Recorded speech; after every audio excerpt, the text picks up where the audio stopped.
Okay, then maybe we're going to do Pussycat. Oh, I have my two puppets. I have my cat puppet and my mouse puppet. And I don't have them with me. They're in the closet. Pussycat. Oh, this is the mouse. Pussycat, Pussycat, where have you been? I've been to London to visit the Queen. Pussycat, Pussycat, what'd you do there? I frightened the little mouse under her chair. And I make up some sort of a story about the cat and the mouse in London and anything that's from the song.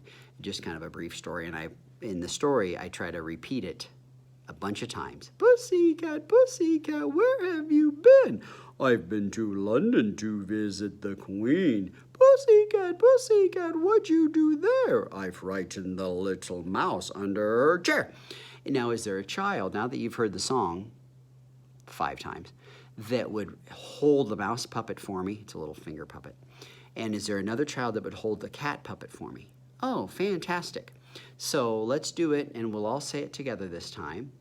And Ryan's going to hold this one puppet and just move it with me with her little finger. And then Jack's going to hold this one and do it. And we say it again. Pussycat, Pussycat, where have you been? I've been to London. And we just try to watch the puppets. I put a lot of focus on the puppets, not the child. And, oh, this is so cool. Who wants a next turn? And we get 2 more and 2 more. Pretty soon I say, hey, who's somebody that thinks they can say the mouse part all by themselves? And you would hold the puppet, and then you would say it all by yourself. Oh, Hannah, you do? Okay, cool. Come on up, Hannah. And then, oh, you think you could do the cat puppet all by yourself? Great. So then they're standing next to me, and they do it all by themselves. And she's got her mouse voice, and she's got her cat voice. And I try hard, by the way, to choose boys and girls, and boys and girls. It's easy to subconsciously pick a girl for Pussycat and a boy for I've been to London, so I try to mix it up. And so then, oh, you know what? Let's play a game. So let's all sit in a circle, and I'm sitting in a chair in the circle, right, with the children there. And so then I have the cat puppet here next to me, and I have the mouse puppet here next to me, that kid. So they do the rhyme, and then as soon as the rhyme's over, they start running.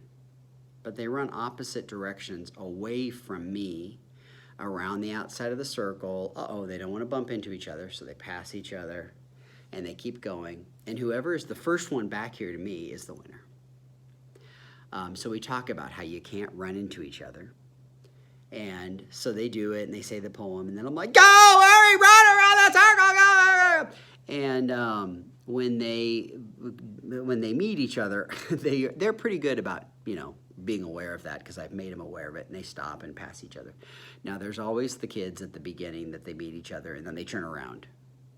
And so you kind of deal with that the best you can, and, reteach what you need to.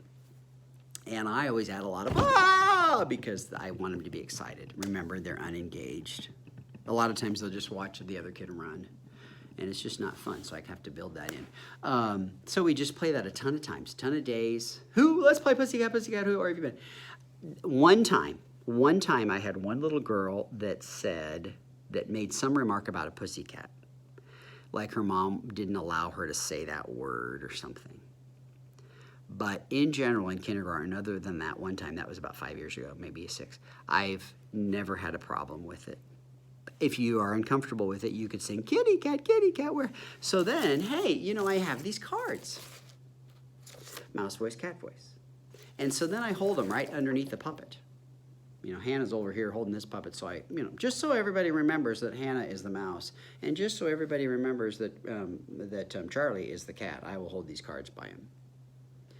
And so then we're doing that. So then I now have done all these activities with the high voice and the low voice, but I haven't labeled it yet. I've just called it the mouse voice and the cat voice. So now I've got all these cards that I have on my board. My red cards and my orange cards. And remember, these are the ones that they will get confused. Eventually, they're going to think that the high voice is loud. And so I make a big deal out of mouse voice. Is it the same? No. Mouse voice and loud. Let's do a song that way. Let's do a song this way. These two. Let's do a song this way. Let's do a song this way. Hey, let's be really crazy today. Let's do one orange, one yellow, one red, all at the same time. So we have these 3 different things that we're keeping it all clear. Eventually, after I feel like they understand a mouse voice and a cat voice, I will say on the back of my mouse voice, you know what 2nd graders really call it, and 1st graders and even grown-ups, they don't always say mouse voice. They call it hi. And which card do you want me to put up today? Okay, I'll put up the, the sophisticated one because you're so smart, children. Hi, and then what do they say on the, they have low. And so by the way, is low the same as quiet?